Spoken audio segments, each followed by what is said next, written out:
common things, and they're common because they're really, really important, and they're really great. And so, but I have also some ideas about them that are personal to me that maybe will help you, maybe they won't. One of them is, we all know about goal setting. And actually, when I was in show jumping, really young, my trainer sat me down and said, I want you to write down your short-term goal, your long-term goal, and your dream goal. And she said to me, once you write those down without you even knowing it, you're going to start to put things into place to make those happen. And specifically, she meant that dream goal. She goes, write down that thing that you're too scared to tell anybody. She goes, you can share it with me, or you can not share it at all. Just write it down. Because as soon as you write it down, you might not even know. You start suddenly, I didn't even know that. I started, okay, I'm going to take up triathlon. Why? Because I want to be around better people. These people are pretty cool. They're organized. They're healthy. They seem pretty happy. I don't want to be an alcoholic, so I'm gonna go with them and not them.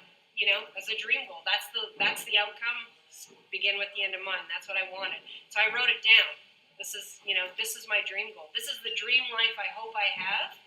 But I didn't know if I could get there, and of course I was terrified. So writing those things down, that makes a really big difference. And then from there, I think these goals only happen if we, like it's been said a couple of times, I think Rachel said it really well in her talk, is taking action. We take action on these goals.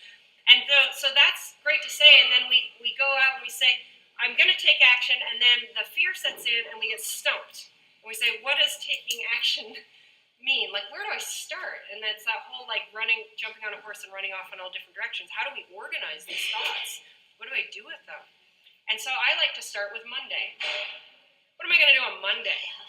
Okay, what's my schedule look like? So very practically, actually, I still do this every single week. I sit down on Sunday, and Jennifer will laugh at me, she works with me, is that I write down in a little handwritten book, she can't believe that I haven't gone digital yet, is I actually write down on Monday at 9 a.m. I'm going to do this, on 10 a.m. I'm going to do this, and da-da-da-da, and on Tuesday I'm going to do this, and on Wednesday I'm going to do this.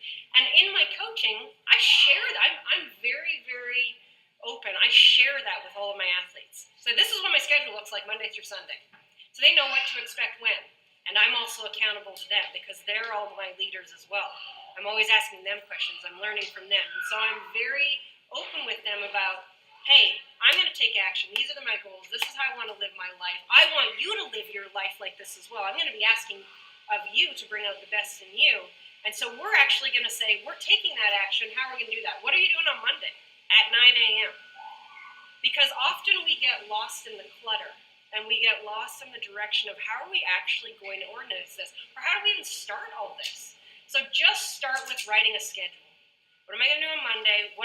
Is that repeatable? Look at your life. Can I do this week in and week out and month after year after year? Because as we know, consistency and repetition brings us to our goals.